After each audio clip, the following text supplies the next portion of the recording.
Hey, what's up, and welcome back to my kids' bathroom.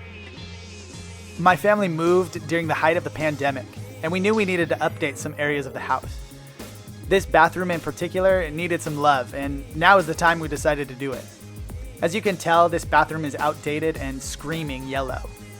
The house was built in the 90s and CPVC was all the rage, and these turn-off valves were, I guess, the most up-to-date valves on the market.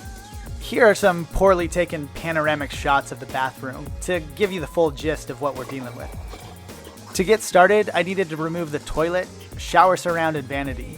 I shut off the water and scored the sealant around the porcelain throne to allow me to remove it more easily. I'll be placing the toilet in a different location for the time being. And here I'm mentally preparing myself for the big job I have in front of me. I plan on thoroughly cleaning this toilet before reinstalling it later. This is the only thing I plan on reusing for this bathroom remodel. Once removed, I then had access to the wax seal. Make sure to put some gloves on if you do this, and use a tool you don't care about.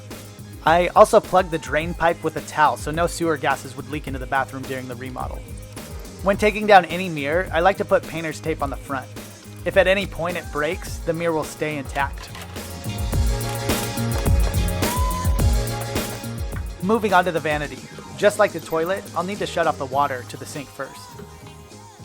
Now I can remove the sink and faucet altogether. I don't plan on repurposing these. The sink is really easy to remove. Once all the connections are disconnected, I can remove the undermount clamps that are holding it in place. Now I'll loosen the bolts securing the hot and cold water lines to the faucet. I always love working underneath any sink. I take that back. I could then remove the sealant holding the sink in place. And it pops out with no problem. The next step was to work on the P-trap. And let me tell you, this thing was rancid. Luckily, I had my kids' Halloween bucket to help me out for this portion of the project. This vanity was built in place, and it's a little surprising how they installed it. The materials are fairly cheap, and it was most likely intended just to get the job done. It's held up at least for all these years. Here's a more detailed shot of how these cabinets were secured to each other and the wall. Looks like the drywall screws did the trick. I could then detach the base cabinet that was underneath the sink from the side cabinet. This vanity really didn't function for us all that well. We lost several items to the back of the cupboards, and this made it so that organization of bathroom essentials was pretty much non-existent. I had to remove some quarter round that was keeping this cabinet in place, and had to rip it away from the molding and wall. Then I could remove the side cabinet before reuniting the vanity with the mirror I had already taken to the dumpster. When removing the vanity, I had noticed there was no underlayment in the corner of the bathroom. My original plan was to keep the underlayment intact and place our new flooring over the top. But I didn't want to patch this section, so I decided to remove the underlayment so I could start fresh. And now I'm removing the molding, brackets, and shower curtain rod. I had originally just wanted to do a really quick update to this bathroom and paint it white. When I noticed just how yellow or cream the tub and shower surround was next to the white paint, I quickly gave up on this idea. So much for getting rid of some extra white paint I had with a previous project. Now that all the mounting brackets and accessories are removed, I can start scoring the drywall to get ready to remove the shower surround and tub. I used my 4-foot level to make a consistent cut so that I had a clean line when I patched the drywall later. Removing this section of drywall also allows me to access the panhead screws securing the shower surround to the stud.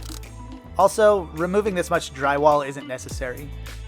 I plan on installing shiplap and adding wallpaper to this bathroom. I'm removing more drywall so that I have a clean slate for the wallpaper and so that the shiplap won't protrude over the lip of the shower surround. I didn't want to add too much bulk installing the shiplap over drywall. And this will require less overhead sanding down the road. With the drywall removed to access the tab underneath, I started cutting away the shower surround. I'm using a reciprocating saw here with a bimetal blade, cutting at a decent angle. I don't know what's behind this thing, and I definitely don't want to hit any pipes or wires that could be hiding out. I hope I'm going to have enough room in this dumpster. I kept cutting through this beast little by little. The tub was by far the most difficult portion to cut through. I decided to start removing everything piece by piece instead of in large sections. With doing this remodel, I even found some insulation that I could put back in its intended spot. There's also this area of dead space in the house. I wonder if I could reclaim this in the room on the other side. That roof vent pipe might make it pretty difficult though. I had come to a bit of a standstill with the tub. I wasn't entirely certain how I could cut through the bottom of the tub, so I decided to move to the faucets and shower fittings. Scoring the silicone around the faucet allows me to twist it and access an Allen head screw securing this to the pipe. I popped off a cover to remove the handle and could remove this chrome plate as well. To remove the tub drain, I've seen this trick where you use needle nose pliers with any sort of pry bar as leverage. This made the job really easy since I was unable to use a tub drain wrench. Once these are all removed, I'm able to move this insert from the wall to make it more accessible to cut down. I flipped the tub over and was able to cut this bad boy in half. This portion was easily 2 to 3 times thicker than the rest of the shower surround. I also missed connecting the center cut I made. Good one, dude. Slow and steady wins the race. After loading up the dumpster, I went ahead and cleaned up the mess I had made. Now that the surround was completely removed, I was able to move to the wall where I plan on installing shiplap. I cut around all the water shutoff valves to ensure I wouldn't damage the CPVC pipe. These pipes are super brittle and can crack really easily. Getting to this portion of the wall, it was time to remove my one light source in this bathroom. I turned the light off and began removing the fixture. I plan on moving the electrical box to be able to center the fixture with the new vanity I'll be installing. Once this is removed, I can tear down the rest of the drywall on this wall. Now onto the underlayment.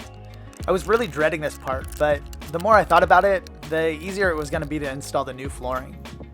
This also is going to make it a lot easier for the plumbers to access the pipes, since I plan on having them install PEX pipe in this bathroom. The vinyl flooring is also pretty thick, so installing over the existing flooring could make it really difficult to level underneath the vanity. This particle board is from good old Roseburg, Oregon. Now that I've pretty much gutted this bathroom, it's ready for the plumbers. The plumbers were able to repipe this bathroom with PEX pipe. I plan on having the entire house repiped as I do more projects and updates to this house. This just so happens to be the first room we're doing this update to. After they had everything in place, they were able to install the tub as well as the shower valve and shower surround. Did I mention that we plan on adding wallpaper to this bathroom? Now on to my favorite part of preparing any wall for wallpaper: sanding. I'll spare you the hours and hours it took me to sand and prepare this wall, but the entire goal is to knock down any texture so the wallpaper has a solid spot to adhere to the wall. This was also a really good time to fill any holes that were left from the mounting brackets. And with that, the bathroom teardown is complete. Feel free to like and subscribe if you want to stick around for part 2 of this project, the build up after the teardown. Thanks for watching.